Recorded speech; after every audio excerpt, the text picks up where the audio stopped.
দর্শক, আমি বর্তমান যেখানে আছি এটি হচ্ছে যশোর জেলা শার্শা উপজেলা দাউদখালী হচ্ছে গ্রাম। একটু আমার আমি আমার পিছনটা এই পিছনটা হচ্ছে এটা হচ্ছে ইসামতি নদী, ইন্ডিয়ার গা ঘেঁষে। ওই যে সামনে হচ্ছে এটা ইন্ডিয়া আর কি। তো যে বিষয়টা আজকে দেখাতে চেয়েছি, ভারী বর্ষণ বা অলরেডি হচ্ছে বন্যা চলে এসেছে, যে বিষয়টা দেখানোর জন্য।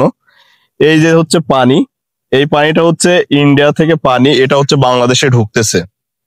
আপনাদের কাছে দেখাচ্ছে এটা কিন্তু বাংলাদেশে ঢুকছে। এটা এখানে হেক্টর হেক্টর জায়গা আছে অত্র অঞ্চলে, যে বিভিন্ন সাহেবের খাল, সেখান থেকে হচ্ছে গয়রা চন্দনপুর হয়ে নোয়াখালীর ভিতর দিয়ে, অর্থাৎ হচ্ছে এটা পানিটা বের হয়ে যায় সুনাই নদী দিয়ে বের হয়ে যায়।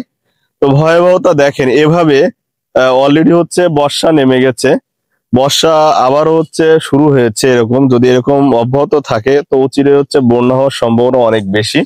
আমি একটু সার্বিক বিষয় নিয়ে হচ্ছে একটু জানতে চাই। এখানকার একটা ভাই আছে, ভালো আছেন না? আপনি কি এখানকার? জি, আমাদের বাড়ি। আচ্ছা, এই পানি কোথা থেকে আসছে? ভারত থেকে আসছে পানি। তো এর আগে এত হতো না, এখন এই ভারত থেকে পানি ছাড়ছে আর আমাদের সব মাঠঘাট, ফসল, পাট, ধান সব বুড়ে যাচ্ছে। আমাদের কিছু ঘর বাড়িতেও পানি উঠে যাচ্ছে, রাস্তায় প্রায় হেঁটু সমান পানি।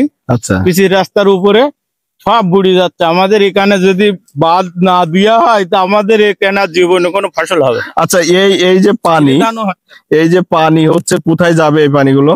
এই পানি সব এই মাঠের মধ্যে, বিলির মধ্যে ঢুকে যাচ্ছে, বসত বাড়িতে উঠে যাচ্ছে। তারপরে কিছু ওই পাশে বেরোয় যাচ্ছে সোনাই নদীতে অল্প অল্প করে। আর সব এই পানি বের হওয়ার একমাত্র কি জায়গা সোনাই নদী? সোনাই নদী ছাড়া আর কোনো এখানতে জায়গা নেই। আচ্ছা, আমরা দেখেছিলাম এটা তো আটকানো ছিল ভাই। এটা আটকানো ছিল ইরি ধান রোয়ার সময়। এটা পৌষ মাসে যখন না কাটানো হইলে পানি এবার বেঁধে ছিল, পানি না কাটালে তো বেরোই যায়নি, তাহলে কিন্তু ফসল হইতো না। মানে ইরি ধান এ করার জন্য আবার পানি এখান থেকে কেটে বের করে দিতে হয়। তো দর্শক, আজব একটা বিষয় দেখেন, এখন পানি হচ্ছে দরকার নাই মানুষের, কিন্তু পানি ঢুকতেছে।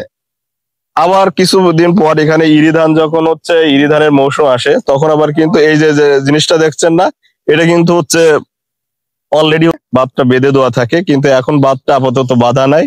কারণ হচ্ছে যদি এটা বাঁধ দেয়া থাকে তাহলে এই অত্র এলাকা বন্যা কবলিত হয়ে মানুষ হতে ক্ষতিগ্রস্ত হবে। তো এটার মূল বিষয় হচ্ছে যে এই অত্র অঞ্চলগুলো হচ্ছে খাল হচ্ছে খনন সঠিকভাবে না থাকার কারণে এই বন্যা প্রতি বছর হতে থাকে। তো প্রশাসনের দৃষ্টি আকর্ষণ করব বা স্থানীয় প্রশাসনের দৃষ্টি আকর্ষণ করব, এই যে জায়গাগুলো হচ্ছে দ্রুত হচ্ছে ঠিক করার প্রকল্পে যে কাজগুলো করার দরকার সবাই করবেন। তো ধন্যবাদ সবাইকে, ভালো থাকবেন।